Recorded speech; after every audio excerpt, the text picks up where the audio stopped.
distance. And Jose Aldo lost via knockout in 13 seconds. So, like, my official prediction really couldn't have been any more wrong. And you're welcome for that. See, it's you know, it's all in the name of entertainment.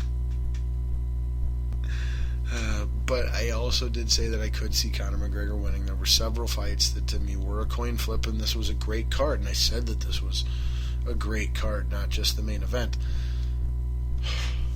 So anyway, let's keep moving forward here. Wanted to keep the show shorter. Congratulations to new featherweight UFC champ Conor McGregor, who defeated Jose Aldo via knockout punch 13 seconds into the first round. Now there is another new champ at that UFC 194, and that's Luke Rockhold defeating previously undefeated Chris Weidman.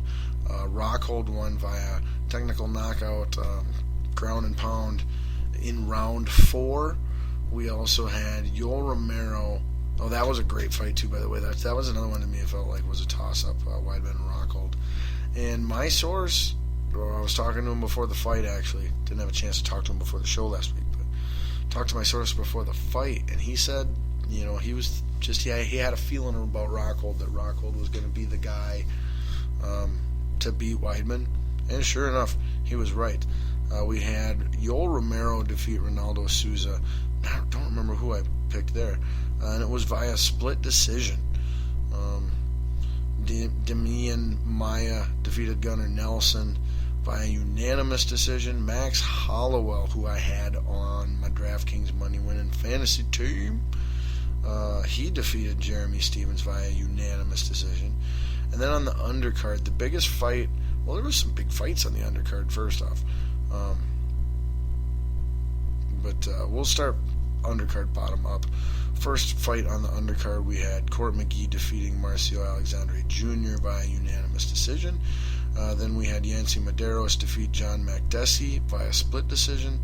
I want to say I picked Makdessi on that one. Then we had Magomed Mustafaev defeat Joe Proctor via technical knockout at 154 in round 1.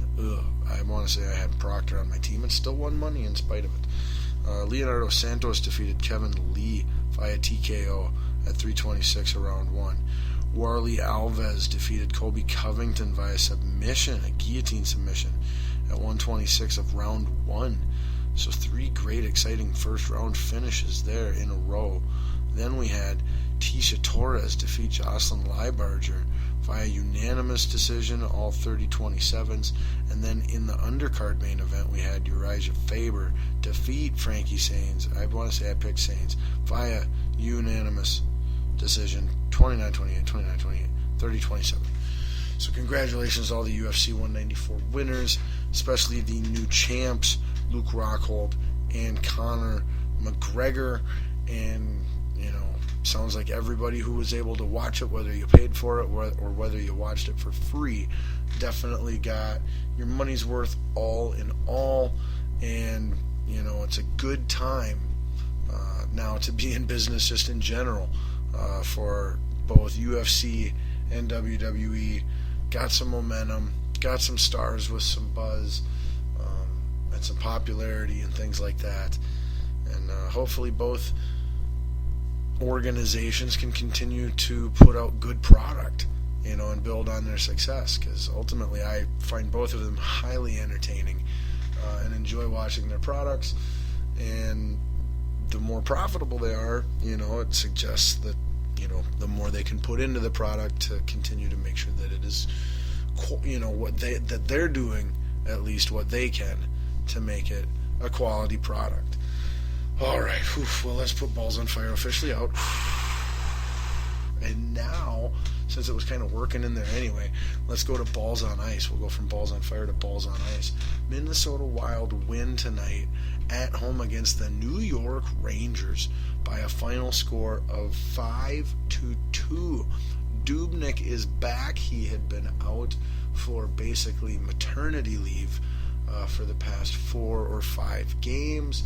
Kemper played extremely well at goalie in his stead. And after listening to Mike Yo on KFan this week, it sounds like, the goalie rotation will slightly be adjusted to allow Dubnyk 4 more rest and not be wearing him down so much where, we got, he's playing 7 games in a row and then Kemper gets thrown in 1 or 2. Kemper will play the backside of a back-to-back, and that's about the only time ever. Or the front side, depending on the schedule, but, that's been the way they've used him, and with good reason and out of necessity. But now that Kemper seems to have it going and can give us, productive quality time at goalie, it'd be fantastic if he could get worked into more of a rotation like Mike Yo said he's likely to, where instead of 7 games in a row for Dubnyk, for example, Dubnyk could be playing 4 or 5 games in a row, and then Kemper would get in and play 1 or 2. So look for that, and that's a good thing. If you've got 2 goalies, if you've got 2 goalies playing well, but one of them is your for sure number 1 guy, that's the best situation you can have as a hockey team with your goalie, as far as I'm concerned. Now, if you have 2 that are playing well and there's uncertainty about who's the number 1 guy, that can be a bad situation. But that's why, like I said, if you got 2 of them that are playing well, then there's no question, though, who's number 1 and who's number 2. Again, keeps coming back to number 2. But it's a great problem to have for the Wild. And another great, it's not a problem, it's just a great thing that the Wild have going on right now, is they are freaking healthy, like, across the board. Pretty much Parisi's back, Scandella's out there, Pominville, you name it. Vanek's playing fairly well. Zucker's playing, he's up and down, but still, everybody. That's the thing with this year's team that I'm watching, and where I've been saying the main thing with this year's Minnesota Wild team is it's early in the season. Get them healthy. Don't worry about anything until they're healthy, unless they can't get healthy. Then worry about their inability to get healthy. But as I said that, now here we are, and they're kicking butt. They score 6 goals the other night and win. They score 5 goals tonight and win. They've only given up, 7 goals in the last 7 games, something like that, before tonight. And 2 of those goals were in overtime, so they'd only given up 5 goals, 5 regular time goals in 7 games, now 7 and 8. So you're scoring and you're playing good defense, and it's no surprise that this happens when everybody's healthy. No surprise. That's where I've been sitting on this all year so far. And I just want to send out a thank you to the Minnesota Wild for making me look like I know something about hockey or sports in general, in my take on that over the last several weeks of the hockey season. Wow, so that's, a nice little fun stat here. 13 goals scored for the Wild in the last 3 games. And as I mentioned, the defense, only 7 regular period goals in the last 8 games. So, not a ton of Wild talk, but everything's positive, and it was very detailed and very accurate. So, hope you appreciate that. Let's see, Pominville had a goal, Dumba had a power play goal. Like I said, everybody's chipping in. But let's go league-wide, see where we're at in the standings. I doubt this includes tonight's impressive win over the New York Rangers, but we'll discuss it anyway. So entering tonight, assumedly, the Wild were in 3rd place in the Central Division in the Western Conference with 40 points behind the Blues, who have 42 points. And the Dallas Stars, who have basically been in first place all season, with 48 points. And they were formerly, of course, the Minnesota North Stars. So, anytime they're good, we here in Minnesota get to take at least partial credit for their success. In fourth place in the Central is the Chicago Blackhawks with 38 points, followed by the Predators with 36 points. For those five are all looking to be playoff teams for sure. And then you've got the Avalanche with 31 and the Jets with 30. In the Pacific, you've only got one good team, and that's the LA Kings with 42 points. Then you've got the Sharks with 33 points, who would be 1, 2, 3, 4, 5th. They'd be 6th in the Central. But they're second in their division. Yeah, 33 points. Then after that, we've got all the teams tied for worst or the worst. In the West, that would be the Coyotes with 30 points. That's right, I said Coyotes. Flames with 30 points, Oilers with 30 points, Canucks with 30 points, and the Anaheim Duck. I want to say my number one pick to come out of and probably win the Western Conference, win the Stanley Cup. I want to say that was my pick. They are the worst team in the Western Conference, period, with 27 points. 1, 2, 3, 4, 5, 6, 7, 8. Yes, if the playoffs started today, which obviously they don't, but just to kind of put it in perspective, 31 points, which is good for second to last in the Central. A 15, 16, and 1 record, sub 500 record, would be the 8th and final spot in the West. So your good teams in the West are really good, and your bad teams in the West are pretty freaking bad.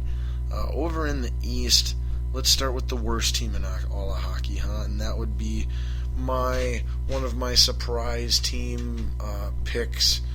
Like 4 seed in the playoffs. I want to say I predicted for these guys, the Columbus Blue Jackets. Yeah, they stink. They got 25 points, worst in all of hockey. Hurricanes got 29.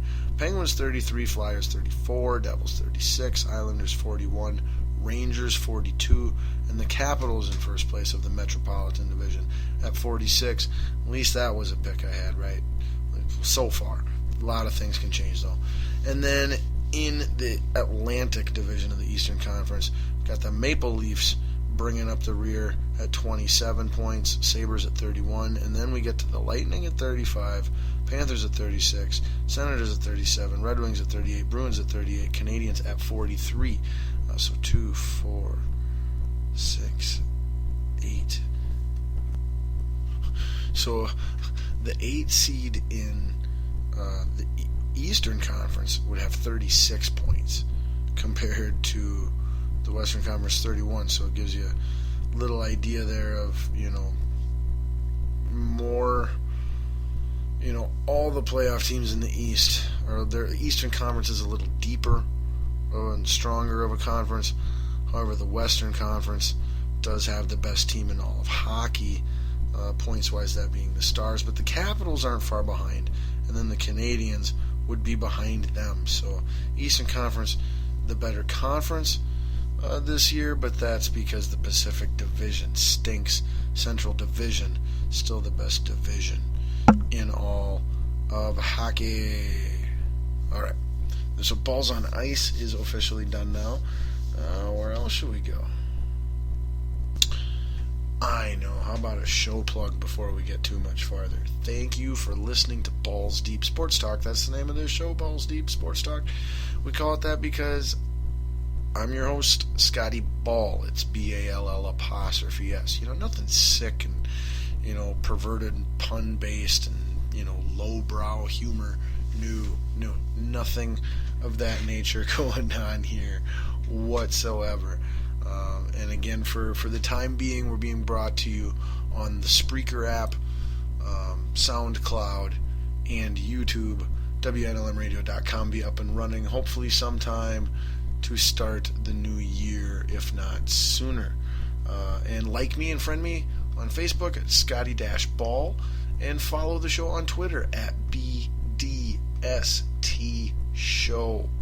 Alright, so still several topics to discuss yet. Maybe a little bit of college football, but that is, up there on the chopping block. But quickies are looking like college football and soccer, college basketball as well, baseball as well, NBA as well.